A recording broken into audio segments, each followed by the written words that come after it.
under arrest. Put your hands behind your back. I'm going to take you to jail.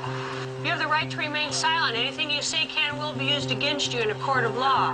You have a right to have an attorney present while you are questioned. If you can't afford to hire one, the court will appoint you one. Do you understand that?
Your hand up. All of you, the one in the back seat, too. Get your hands up, I said. Drop that first, get your hands up. You can lift them higher than that, friend. Let's get them up there. First one drops their hands, dead man. Get them up. Get your hands up. And go. Come on. Right this way. Officer, location?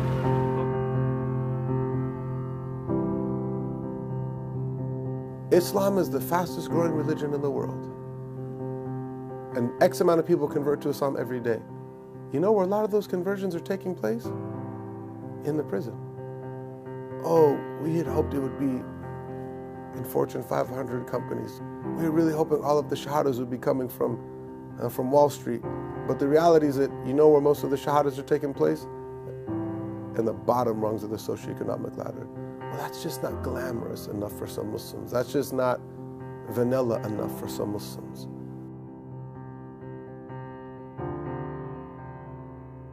Where did Malcolm find out about Islam? Where did Malcolm's transition take place? Where did Malcolm's enlightenment begin? Where did Malcolm's birth happen? In prison. So if we can celebrate Malcolm, but we don't want to think about how many more potential Malcolms may be out there.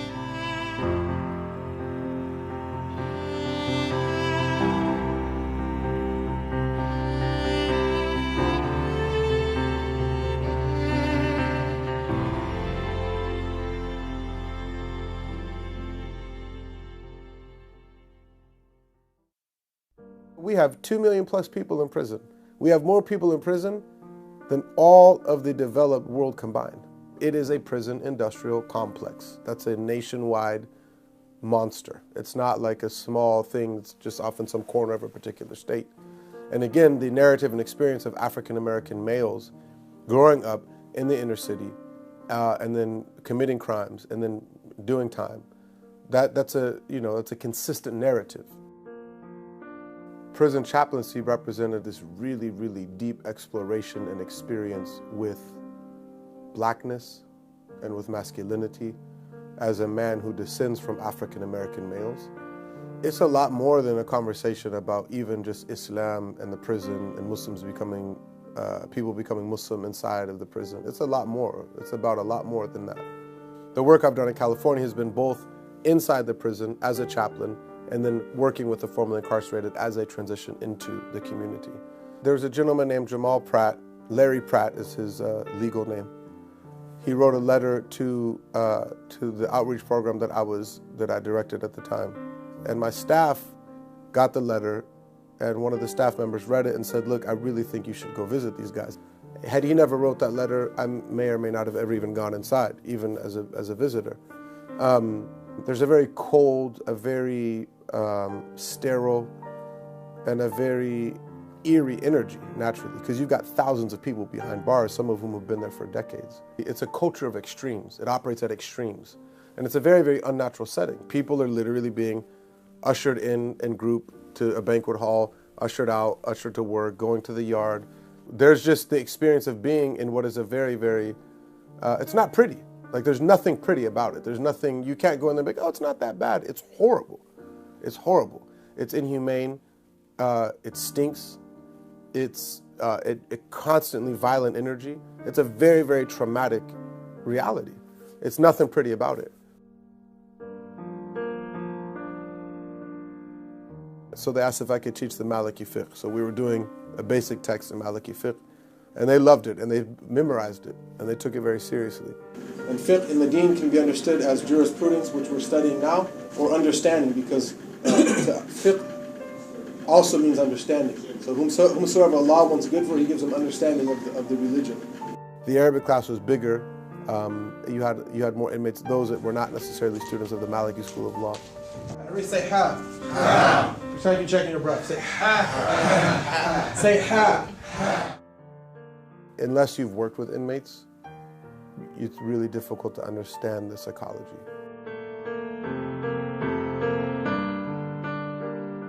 Literally from the time they were children, they were negotiating their own safety, and violence was the main way that they were able to negotiate their own safety. I grew up in Ardell Gardens, which is a project, row houses. It's the farthest south as you can go and still be in the city of Chicago. Grew up out there. Very, very wild environment. We didn't know we was poor because my mother had skills. She could make a meal from anything. You know, sometimes you can be poor and not know you poor. We didn't, you know what I'm saying? A 50-cent bag of potatoes, some flour, and you made you some biscuits and some brown potatoes, and then they make syrup from the sugar, you know, and so that's the life I grew up in. So I learned my survival skills early on. I remember I used to have to go all the way around to the other side, the parking lot side, to empty the garbage because it was an incinerator. And Tommy Scott and them told me if I come over every time I come to empty our garbage, I got to pay a dime. So I used to have to sneak to get there because it was, you know, we just moved down the garden. I don't really know nobody. My mother not letting us roam, and but my older brother was at the crib. So he saw me running home from the incinerator from Tommy and them. And I knew he was at the crib. So I knew when he just stand in the doorway, they gonna break. I'm running home, I get 20 feet from the crib.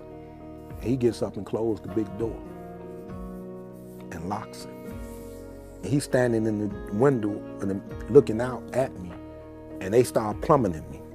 And he let them get me for a couple of minutes, and then he snatched the door open, ran out there, pushed them down, and then told them, said, line up, and he made me fight each one of them, head up. It was 5 of them. I got 3 of them pretty good, and then Tommy and Marvell, who was both older than me, beat the hell out of me, but he gave me a lesson. And then he told me something. He said, man, I'm not gonna always be around here, brother. He said, so sometimes you might have to pick up a stick. And from that day on, it clicked in my mind, that's what you do.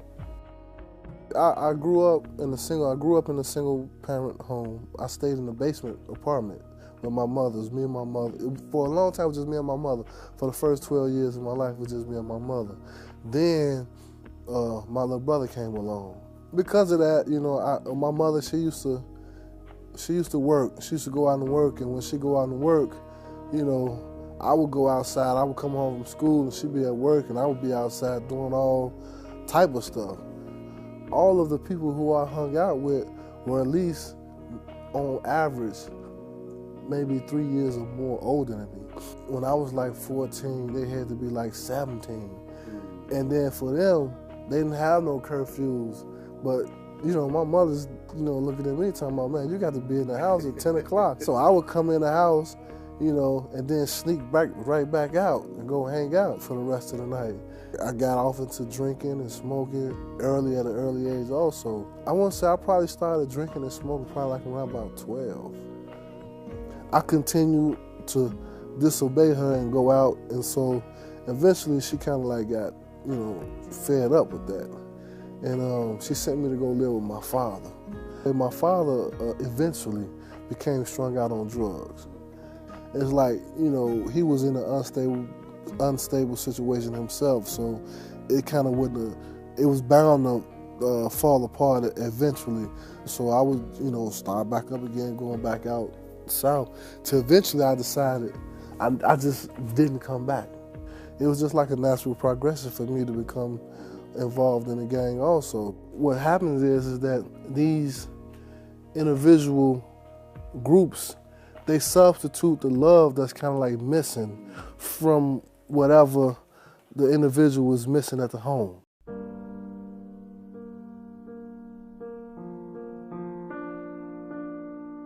When I left my mother's house at 14, I got into a fight with my stepfather, Sonny, and he was abusive and alcoholic, and I told him I was gonna kill him.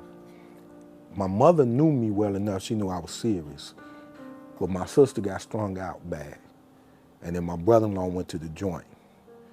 And so it was like me and her, and I was basically taking care of her, my niece, and then trying to go to school at the same time. And so, of course, you get in the game. I started having to sell weed and do the little things I was doing because I hung out with the older guys. I took models from the streets, and I fell in love with them guys. I stopped going to school, the whole everything just stopped for me, and I kind of like got all the way in the street then. And so now I'm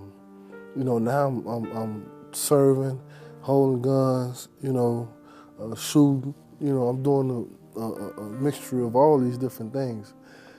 Now I'm like, okay, wow, it's real now. When I was 16, my best friend, Michael, got killed. And it just clicked to me that it's real out here.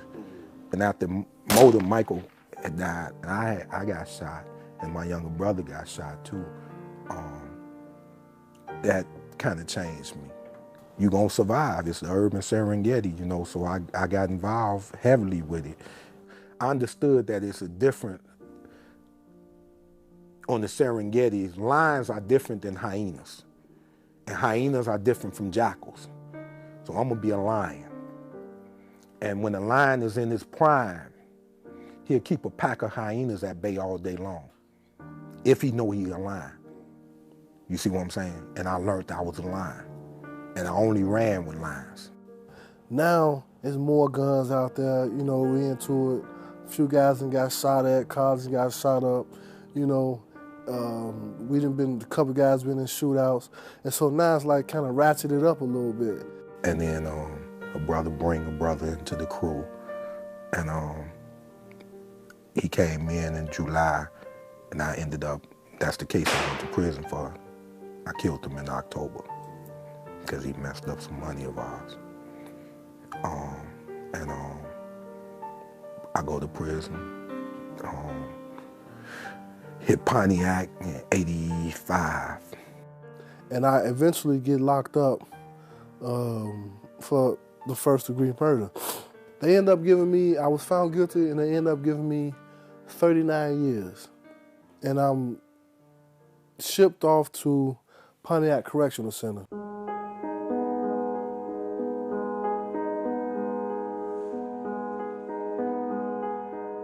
In Pontiac, it was a trip because it was predominantly black, maybe 5 to 6 white guys who was lifers, and then Latinos. So the violence and the violence back then, Pontiac was in the 80s, was the most violent prison, one of the most violent prisons in America. They killed the assistant warden in there. The gang stabbed him to death in the cell house I was in. So if they was doing that if they did that to the warden, what we was doing to each other. It was crazy, it was madness, insanity. And I stayed in beefs because brothers would come to me, I ain't on count. You know how they got roll count for each one of the mobs. Like it's 300 GDs, 300 this. You ain't on count, so they know that. So they gonna come and try and take something. I went and bought me a little black and white Zenith TV, a small little microwavable pizza that they had, what they call the JC Shack. You can get little trinkets or stuff from. And the guys come to my door, some vice lords, 3 of them. And we saw that. And you ain't on count. And you got to pay us. Opened up the bars and came out on the gallery. Pontiac was only this wide. The fat boy in front. How you can't maneuver.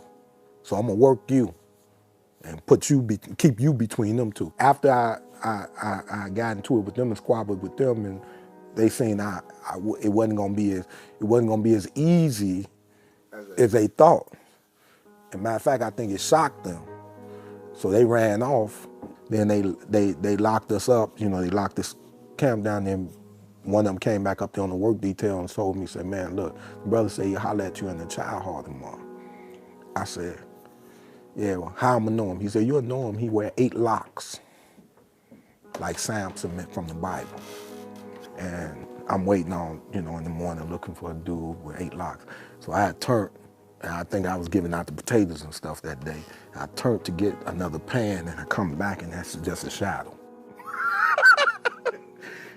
Pretty smile with his hand out like this, telling me, you the little brother from 10 Gallery, right? He said, I took care of that for you. Took care of what? He said, I took care of that. Smile. He said, you ain't gonna have no more problem. And they put me in the cell with Big Mohammed. And that's where I started my re-education. And first debriefing, then education. He used to ask me, he said, do you think and do you know? And I used to get the Bible, the Quran, and he gave it to me, and he told me, he said, well, you can't really study the Quran if you don't study Prophet Muhammad. So it took me almost, I didn't come into Islam emotionally. I came into Islam from an intellectual, empirical evidence. Now, when I first went to Pontiac, my routine became working out, going to school, going to work, coming back, going to sleep, and starting it all over again. That's what my days was like. In the process of me developing this routine, I would meet certain brothers who were Muslim. I ended up taking a business management class. And in this business management class, there was a brother named Naeem. He was in that class also. And so I would ask him certain questions, and he would always be like, man, look, brother, whenever you want to talk about Islam or anything, just, come kick it with me, man. My door's always open. You ask me whatever you want to ask me, no matter what it is, And so I would ask him certain questions about Islam. But he would just, whatever I asked him, he would just be honest with me about it and tell me to the best of his ability. And so eventually, Bilal ended up coming down there to Galesburg. And when Bilal came down there, he was like, I guess he had already been going through his personal transformation on his own. Eventually, over a period of time, after maybe a couple months, we was walking around the yard, and I was like, man, I think I'm ready. I was like, man, we both understood that, this was a decision that, was gonna change our lives. And we made a conscious effort, because I knew, just like I'm pretty sure he knew, that once we say we're Muslims, that the being GD part was over with. And we both made that conscious decision. I was like, man, look, I know that, once I take my Shahada, it's over with. I'm not GD no more. I understand that. That's it. It's over with. That chapter is closed. And so I think it was that Friday, next Friday or something, we ended up taking our Shahada. Once I learned how to pray, I didn't even know about Sunnah Salahs. I would literally be sitting in my bunk, like waiting on Dhur to come in, just so I can perform the Salat. Not knowing that, I could just get down and make Salat. I would just literally be waiting, because I thought that was the only time you can make Salat. So I would be like, man, when is it here yet? Is it here yet? I want to make my Salat. I want to make my Salat. And so I started going to the service, and I eventually became part of the community. I did altogether 20 and a half years. Allah allowed us to step out of that madness and insanity into Islam. And even though we was in a abyss of madness, some people would call it in prison, because anything and everything happens there, but he put us like in a bubble and protected us. You dig what I'm saying? And we developed, I use the metaphor all the time of a cocoon. It's like we went in there as worms crawling on our bellies, and then we went into a cocoon, and that was our time when we was in prison. And then once we came out the cocoon and they freed us, we flying, we above all of it.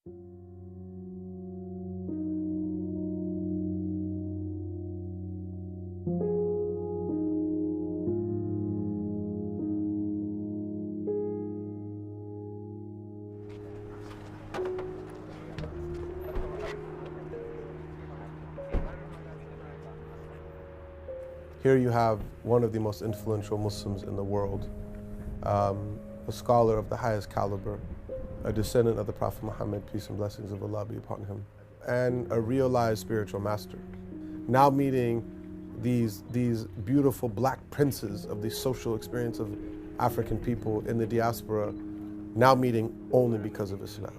And there's no reason they would ever cross paths, ever, if it wasn't for Islam. We'll show you one house very quickly that we're doing this green retrofit to.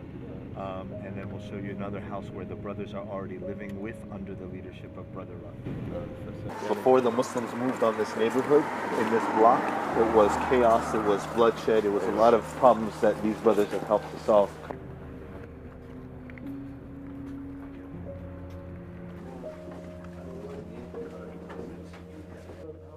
It's over 40. So we represent what, 10%? Yeah, there's like 4 at any time around 4. All of us came, we all come from, we all took Shahada in prison. Yeah. In prison. And his brothers who helped me and helped these brothers, and that's what we're trying to do. We're trying to give back.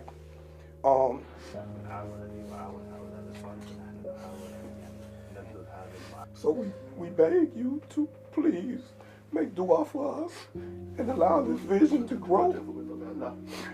وتكبر هذا الرؤية وهذا الهم من هذه الوجهة.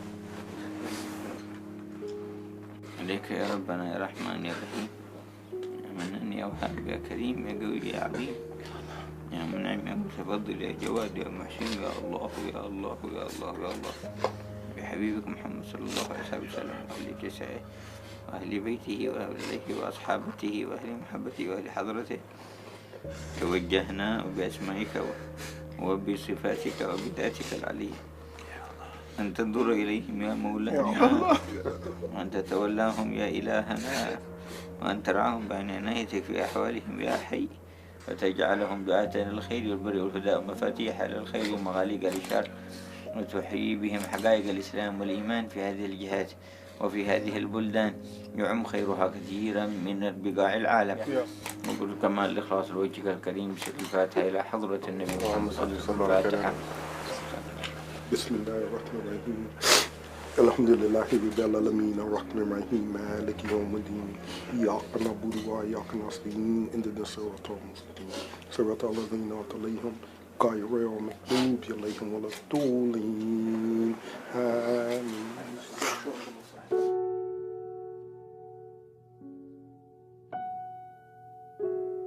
We read this not with the intention of just kind of talking, but with the intention of really assessing and testing ourselves. Where are we at in terms of our fulfillment of the duties of brotherhood? So we begin in the name of Allah and ask for His peace and blessings upon the Prophet ﷺ. We know that there's a difference between the type of bonds of brotherhood brothers feel when they're inside with the community and then coming out into the community, oftentimes not seeing that same level and kind of experience of brotherhood. So we want to try to get back to some of that as reminders to ourselves and then hopefully to the community. You spent more time in the joint than you've spent outside. Yeah. And you've been home how long? I've been home, alhamdulillah, a month and a half now. Almost 2 months now. To be honest with you, I'm enjoying it. And you know, whether it's bad or good, I say alhamdulillah. You know, learning these, I'm still trying to learn how to work this phone. So, you know, and it, you know, and subhanallah, because I don't know how to work it all the way, you know what I'm saying? So, alhamdulillah, everything that I look at that complexes me, man, I just say alhamdulillah, man, and I always think about Allah subhanahu wa ta'ala. Everything takes me back to Allah, Allah, whether it be good or bad. Even though I spent 20 years in the penitentiary, 10 of them was as a Muslim. And sometimes I have to understand that, you know, some of the things that I go through in my life is geared to test me in the sense that you was talking about. You know what I'm saying? It's a matter of what you're saying. How are you going to come out of it? I wore glasses coming home. So my depth perception was off in my left eye. And so I couldn't judge and I couldn't cross I was good for the ones coming at me this way, but I couldn't judge the ones coming this way. And I didn't know what was going on with me, you know. And I was trying to cross, not at the red lights, but in the middle of the thing, so for 20 minutes. And then I finally broke down and went and just sat in the car and cried that these people don't mess me up. I'm so messed up that I can't even cross the damn street no more. Some of the basic fundamental things that Muslims should have for each other, man, that proper adab, that respect when they talk to each other, that commonality of friendship, and that bonds of brotherhood, you know, it's lost. What the hell are we doing and why we like we are in our community? You become jaded when you get out there. I mean, because you come out, in a sense, sometimes very naive. I know I did. Very naive, trying to express brotherhood like that. And now you get 14 years later, I'm, tarnished. Very much so, I don't, and it hurts. There's a lot of really, really deep misconceptions here. I think a lot of Muslims say things or think things like, why are they in prison in the first place? And that's an easy question to ask, especially if you're sitting, behind the gate of a gated community or behind the desk of academia. That's a really easy question to ask. I've never received any type of negative comments about me being Muslim until I came home. I grew up here all my life. I'm a child, I was born in 57, so I seen it. You don't have no Muslims in America in the 60s that was out there, Sunnis like they are now. It was the brothers on the nations and the Imam Wardeen community, when they converted to Sunni Islam, that laid the platform for other people to come here and stand on. And I think sometimes they forget that. My point being, I think that we as a people has been so disenfranchised here in America that when we join on to anything, we try to join in so much that we try to lose our blackness or try to cover our blackness because we feel we don't have anything to stand on. When you locked up and you read about the Sahaba, the Prophet Muhammad sallallahu alaihi wasallam, you kind of like get a sense of, what the deen is like. But when you come home, if you walk into a masjid and people are looking at you like, like, what you doing here? You know what I'm saying? You may have a few brothers that will greet you, whatever, but for the most part, the feeling is just not welcoming. A brother told me before, literally, wallahi, he said, had I not known for a fact that Allah was real and this religion was true, I'd have left a long time ago.